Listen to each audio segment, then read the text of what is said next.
नमस्कार मित्रांनो, मी शशिकांत शेजूळ, अर्थशास्त्र विभाग, विवेकानंद महाविद्यालय, औरंगाबाद.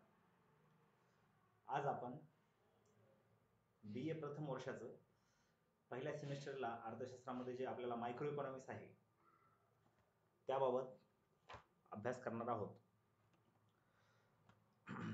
तर यामध्ये जे पहिलं युनिट आहे तुमच्या अभ्यासक्रमाला, पहिल्या युनिटमध्ये मित्रांनो meaning, nature, scope, significance of micro economics यामध्ये महत्त्वाचं म्हणजे तुम्हाला अर्थशास्त्राच्या व्याख्या, स्वरूप, व्याप्ती याबाबत आपण अभ्यास करणार आहोत.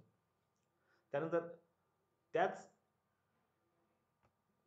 युनिटमध्ये आपल्याला मायक्रो इकॉनॉमिक्स आणि मायक्रो इकॉनॉमिक्स यातील जो फरक आहे तो अभ्यासायचा आहे. आणि शेवटी याच युनिटमध्ये शेवटचा घटक जो आहे तो आहे वेलफेअर इकॉनॉमिक्सचा, कल्याणकारी अर्थशास्त्राचा. यामध्ये आपण इकॉनॉमिक्स सोशल वेलफेअर फंक्शन काय आहे याबाबत अभ्यास करणार आहोत. मित्रांनो, तर आपण आपल्या पहिल्या भागाला सुरुवात करणार आहोत. अर्थशास्त्र म्हणजे काय? मित्रांनो, अर्थशास्त्र म्हणजे अर्थशास्त्रज्ञ जे काही म्हणतात, जे काही करतात ते, असं मॉरिस डॉबे या अर्थशास्त्रज्ञांनी म्हणलेलं आहे.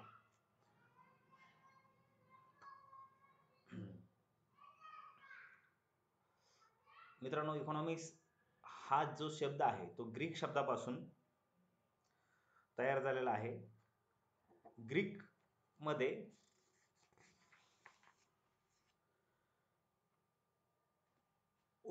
ओकोनॉमिस नावाने अगोदर इकॉनॉमिक्सला बोलल्या जात होतं. त्यानंतर त्याचाच जे काही उच्चार आहे तो इकॉनॉमिक्स असा होत गेला पुढच्या काही काळामध्ये. तर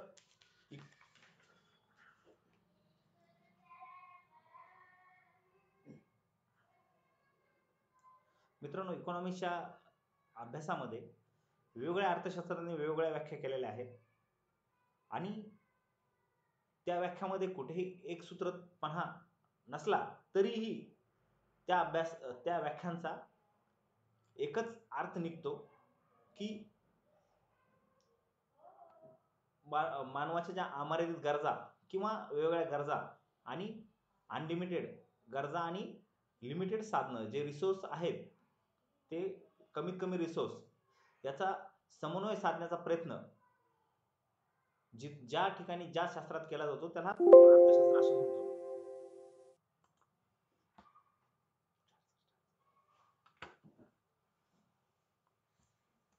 तर मित्रांनो, यामध्ये आपण जे अर्थशास्त्राच्या व्याख्या अभ्यासणार आहोत त्यामध्ये आपल्याला 3 प्रकारच्या व्याख्या अभ्यासायच्या आहेत. त्यामध्ये ॲडम स्मिथ याने economics is a science of wealth, Adam Smith हा अर्थशास्त्राचा जनक असं स्मिथला म्हणलं जातं. कारण ॲडम स्मिथ यांनी अर्थशास्त्राची पहिल्यांदा व्याख्या केली आणि अर्थशास्त्राला शास्त्र म्हणून मान्यता देण्यासाठी ॲडम स्मिथ यांचं खूप मोठं योगदान आहे.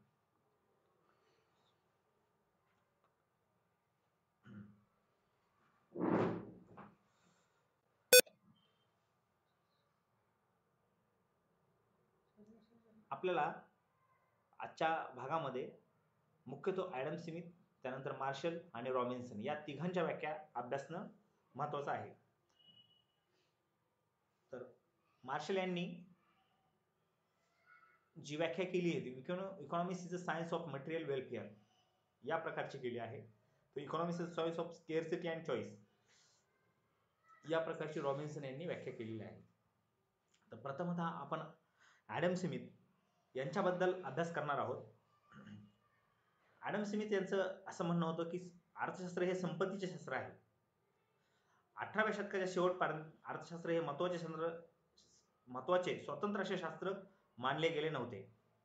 मित्रांनो, 18व्या शतकापर्यंत अर्थशास्त्राला एक स्वतंत्र शास्त्राचा दर्जा दिला गेलेला नव्हता. तो एक राज्यशास्त्राचाच एक भाग होता. आणि त्या अगोदर आर्थिक मानवाच्या आर्थिक बाजूचा अभ्यास केलेला कुठे आढळत नाही. केवळ सरकारच्या आर्थिक धोरणाचा विचार त्या काळात केला जात होता. त्यामध्ये तुम्हाला माहितीच असेल की आपण कौटिल्याचे अर्थशास्त्र याबाबत खूप साऱ्या ठिकाणी ऐकलं आहे. कौटिल्य यांनीही आपले पुस्तक राज्यशास्त्राचं कौटिल्याचे अर्थशास्त्र हे पुस्तक हे एक राज्यशास्त्राचा भाग त्यावेळी होतं. म्हणून अर्थशास्त्राला वेगळा फाटा फोडून अर्थशास्त्रात मानवी जीवनाच्या आर्थिक बाजूचा विचार करणारे लिखाण प्रथमतः ॲडम स्मिथ याने 1776 साली केले. त्यामुळे ॲडम स्मिथ याला आपण अर्थशास्त्राचे जनक असे म्हणतो. ॲडम स्मिथ याने 1776 मध्ये राष्ट्राच्या संपत्तीचा स्वरूप व तिची कारणमीमांसा ॲडम स्मिथने 1776 साली an inquiry into the nature and causes of wealth of nation या नावाचा, म्हणजे त्याला मराठीमध्ये आपण म्हणू राष्ट्राच्या संपत्तीचे स्वरूप व तिची कारणमीमांसा, या प्रकारचा ग्रंथ लिहून त्यांनी अर्थशास्त्राला एक वेगळे स्वरूप दिले. आणि त्याच ग्रंथामध्ये त्याने राष्ट्राच्या संपत्तीचे स्वरूप व तिची कारणमीमांसा याचे विवेचन करणारे शास्त्र म्हणजे अर्थशास्त्र होय अशी व्याख्या केली. म्हणजे त्याचं म्हणणं होतं की economics is a science which studies the process of production, consumption, distribution and exchange of wealth. अशा प्रकारची व्याख्या ॲडम स्मिथनी 1776 मध्ये केली. त्याच्या पुस्तकाला जे आहे त्याला आपण शॉर्ट फॉर्म मध्ये वेल्थ ऑफ नेशन या नावाने ते पुस्तक जगप्रसिद्ध सध्याही आहे. मित्रांनो, यांच्या ॲडम स्मिथ यांच्या व्याख्याची काही महत्त्वपूर्ण वैशिष्ट्ये आपण जर पाहायला गेलो तर यांनी अर्थशास्त्र हे असं सायन्स आहे ज्यामध्ये आपण राष्ट्राच्या संपत्तीचा आणि तिच्या वाढीचा अभ्यास करतो असं त्यांनी म्हणलेलं आहे. तर तुम्हाला मित्रांनो सांगतो की ॲडम स्मिथची ही व्याख्या तेव्हा जगमान्य होऊ शकली नाही. त्याच्यावर अनेक प्रकारच्या टीका वेगवेगळ्या शास्त्रज्ञांनी केल्या. तरीही ती जी व्याख्या आहे ती जवळपास 150 वर्ष म्हणजे जवळपास 1900 शतकापर्यंत ती व्याख्या टिकून होती. त्यानंतर तिच्यात वेगवेगळे दोष आढळून आले. त्या मुख्य दोष जर आपल्याला पाहायला गेलो त्यामध्ये स्मिथने आपल्या व्याख्येत वस्तू व सेवांचा उत्पादनावरच भर दिला, परंतु निर्माण झालेल्या वस्तू व सेवाच्या उपभोगाकडे दुर्लक्ष केले. त्यामुळे स्मिथवर बऱ्याच वर्षापर्यंत वस्तू व सेवांची निर्मिती म्हणजे राष्ट्राची संपत्ती अशी विचारसरणी टिकून राहिली. त्यामुळे अर्थशास्त्र हे केवळ संपत्तीचे शास्त्र आहे असे समजण्यात येऊ लागले. मित्रांनो, स्मिथनं वस्तू व सेवांचा उत्पादनावर भर दिला होता, मानवाच्या उपभोगाकडे दुर्लक्ष केलं होतं. त्यामुळे अर्थशास्त्र हे केवळ संपत्तीचे शास्त्र एवढ्यापुरतंच टिकून राहिलं होतं. स्मिथ नंतर असं म्हणतो की अर्थशास्त्र म्हणजे संपत्तीची निर्मिती करणारे शास्त्र, परंतु संपत्ती म्हणजे सर्वस्व नसते. संपत्ती म्हणजे साध्य नव्हे, मानवी गरजा पुऱ्या करण्याचे ते एक साधन आहे. हे एक मानवी कल्याण प्राप्त करून घेण्याचे साधन आहे. म्हणून ही व्याख्या मानवी जीवनातील महत्त्व स्पष्ट करण्यास अपुरी पडत होती अशी टीका करण्यात आली. त्याच्या व्याख्येमुळे अर्थशास्त्राविषयी बरेच गैरसमज निर्माण झाले. त्याच्या व्याख्येमुळे 19व्या शतकाच्या सुरुवातीस तर अर्थशास्त्राने नाव बदनाम झाले. अर्थशास्त्र म्हणजे स्वार्थी लोकांनी शिकवलेले स्वार्थी शास्त्र. म्हणजे काय तर selfish science taught by selfish people अशी अर्थशास्त्राची संभावना केली गेली.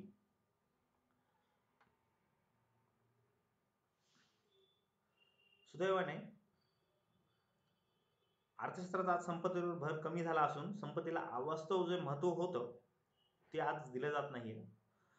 अर्थशास्त्र हे कल्याण साधण्याचे साधन असून साध्य नाही. संपत्ती हे मानवी कल्याण साधण्याचे साधन असून साध्य नाही याची जाणीव पूर्णतः झालेली आहे. त्यामुळे अर्थशास्त्रातील संपत्तीवरील भर सध्या मानवावर दिला जाऊ लागला आहे. म्हणून आज अर्थशास्त्रात मानवाला सर्वश्रेष्ठ व संपत्तीला दुय्यम स्थान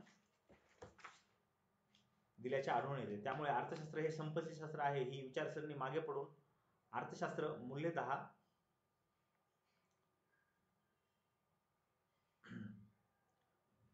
मूलतः मानवाचा अभ्यास करणारे शास्त्र आहे ही विचारसरणी पुढे आली. तसेच अर्थशास्त्र हे मानवी कल्याणाचा अभ्यास करणारे शास्त्र आहे असेही प्रतिपादन करण्यात येऊ लागले. आता जी आपण व्याख्या अभ्यासणार आहोत ती मार्शल यांची अभ्यासणार आहोत. Economics is a science of material welfare अशा प्रकारची व्याख्या मार्शल यांनी केली आहे. According to Marshall, economics is the study of mankind in the ordinary business of life. It examines that part of individual and social action which is most closely concerned with the attainment and use of material requisites of well-being. अशा प्रकारची व्याख्या marshal यांनी केली आहे. याला आपण मराठीमध्ये असे म्हणू शकतो, अर्थशास्त्र हे मानवी जीवनाच्या सामान्य व्यवहारांचा अभ्यास करणारे शास्त्र आहे.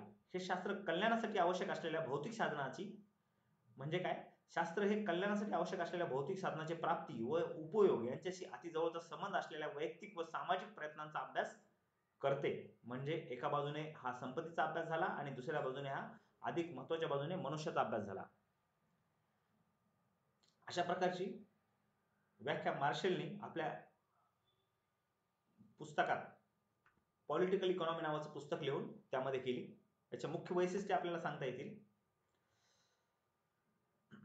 मार्शल यांच्या व्याख्येचे जे वैशिष्ट्य, पहिलं वैशिष्ट्य असेल, या व्याख्येनुसार अर्थशास्त्र हे मानवी जीवनाचा अभ्यास स्टडी ऑफ मॅनकाइंड करणारे शास्त्र आहे. दुसरी वैशिष्ट्य सांगितले, या व्याख्येत जीवनातील सामान्य व्यवहार ऑर्डिनरी बिझनेस ऑफ लाईफ या बाबीवर भर देण्यात आला आहे. त्यानंतर ही व्याख्या अर्थशास्त्राचे संपत्तीचे शास्त्र सायन्स ऑफ वेल्थ ही गोष्ट मान्य करते. या व्याख्यानुसार अर्थशास्त्र हे मनुष्याचा अभ्यास करणारे शास्त्र आहे, स्टडी ऑफ मॅन असा अर्थबोध होतो.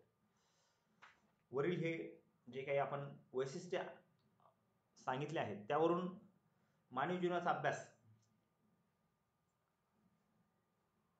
त्यासोबतच संपत्तीचा अभ्यास याच्यामध्ये केला जातो.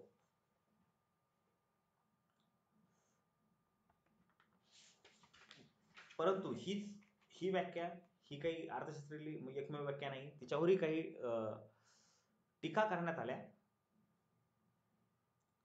त्या प्रामुख्याने काही टीका आपण पाहणार आहोत. या व्याख्येनुसार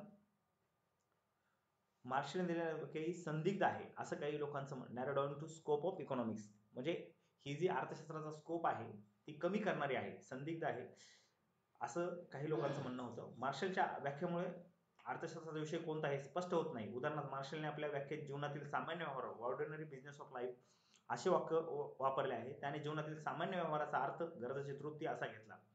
परंतु सामान्य माणसाला त्याच्या जीवनातील सामान्य व्यवहार कोणते असे विचारले तर तो निश्चितपणे आपणास त्याचे दैनंदिन जीवनातील कामाचे वेळापत्रक सांगेल. परंतु जीवनातील सामान्य व्यवहार म्हणजे गरजेची तृप्ती हा मार्शलचा अर्थ तो सांगणार नाही. अशा प्रकारची त्यानंतर दुसरी जी टीका आहे, मार्शलची व्याख्या ही तांत्रिकदृष्ट्या बरोबर नाही असं काही लोकांचं म्हणणं होतं. त्याने आपल्या व्याख्येच्या विवेचनात शेवटपर्यंत दैनंदिन जीवनातील साधी व सरळ भाषा वापरली.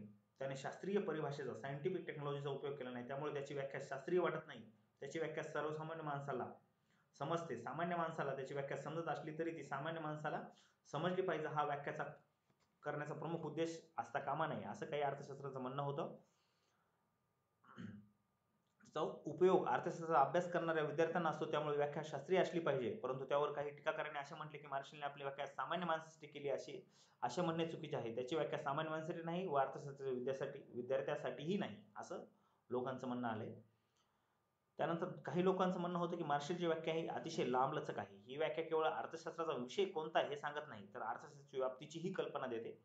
परंतु कोणतीही व्याख्या जास्तीत जास्त अर्थशास्त्राचा विषय कोणता हे सांगणारी असली पाहिजे, त्यापेक्षा तिच्यात काही असता कामा नाही. त्यामुळे मार्शलची व्याख्या विनाकारण लांबलचक झाली आहे असे लोकांचे म्हणणे होते. मार्शलच्या व्याख्येमुळे असा अर्थ निघतो की मानवाचे कल्याण फक्त भौतिक वस्तूमुळेच होते. त्यांनी वस्तू व सेवा ज्या की lawyer, doctor, engineer, singer, consultant यांच्या मार्फत आपण ज्या सेवा उपभोगतो त्याच्या व्याख्येत त्याचा विचार केला गेलेला नव्हता. त्यानंतर अभौतिक वस्तूंचा त्यांनी आपल्या व्याख्येत विचार केलेला नव्हता.